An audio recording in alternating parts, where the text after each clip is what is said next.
Greetings, this is Cantus Firmus. I'm Cody Cook, and this episode is called Everything is on Fire and We All Hate Each Other. A poll conducted by Gallup in 1958 found that about 30% of political partisans wanted to see their daughters marry a man of the same political party, though most people actually didn't have a strong preference. That same poll, conducted in 2016, though expanded to sons as well, found that 60% of partisans now wanted to see their kids marry someone of their own political party. Why the radical shift? Why have political views become such a central part of our identities? Well, I think obviously part of it is the divisive figure we found in Trump in the 2016 election. People on the right support Trump because they see him as a warrior who somehow wins battles against the left by agitating and offending them. But the benefit of a real war, when you win it anyway, is that the people who opposed you are now dead, and the remaining survivors have acquiesced to your demands. In contrast, Trump's war against the left is not really a war that can be won. The people whom he incites to hatred and suspicion on both sides still live, and they remain as neighbors, sisters, sons, and mothers. Some of them roam the streets in cosplay armor, setting buildings on fire or carrying rifles. This battle being waged by Trump and his supporters, as well as his detractors, is a battle of slogans and radical, paranoid ideologies. The winners of this battle are, and will continue to be, the radicals on both extremes. As Trump pushes moderate liberals to the extreme left, and the extreme left pushes moderate conservatives to the Trump right, we get no closer to resolving our issues and making peace despite our differences.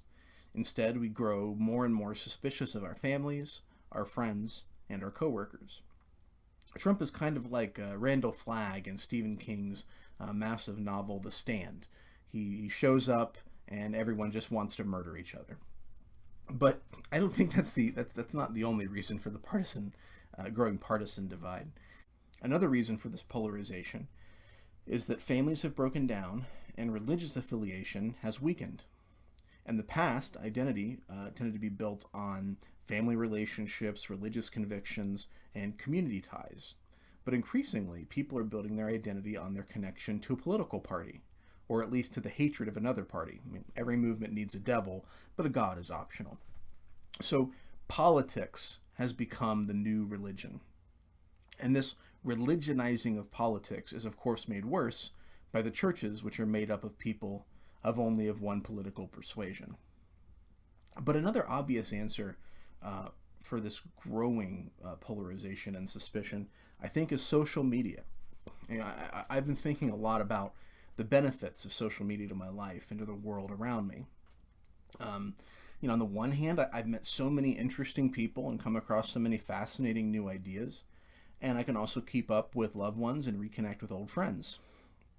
On the other hand, I've watched people whose political views I had never even been aware of before become radicalized as fake news and uninformed opinion shifts their views out of the mainstream.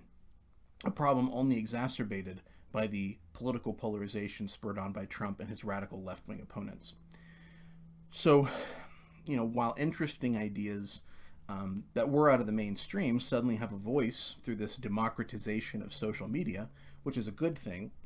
On the other hand, terrible misinformation and radical conspiracy theories are now also given an equal platform with carefully vetted news items. And I'm sure all of us have relatives that don't seem to know the difference. I mean, imagine Walter Cronkite sharing a story about lizard people pedophiles alongside a story about the Iran hostage crisis, as if both had an equal claim to our attention and belief. These conspiracy theories spread like wildfire because they stimulate our primitive fear of the other and our suspicion that someone is out to get us. Social media reinforces our worst instincts and our worst habits of thought. If social media were something that borrowed only a small amount of our attention, maybe its consequences for social discourse would not be so dire. But social media is designed to work like drug addiction. Over a very short time, we become habituated to checking our feeds constantly, refreshing, posting our pictures or opinions for the little shot of dopamine we get from the artificial reinforcement of likes And we find that it takes time away from our families and creates distance from the real people that we care about. Anybody who's dealt with addiction, I think that sounds pretty familiar. We live in an amazing time marked by incredible progress, on the one hand. Free markets and the Judeo-Christian value of the importance of human life have made a world that our ancestors really couldn't have dreamed of.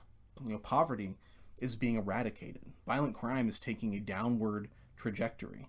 Regular people have a standard of living that would make medieval kings drool. And yet we're miserable and suspicious because we have no hope for the future and are terrified that someone is going to take our stuff.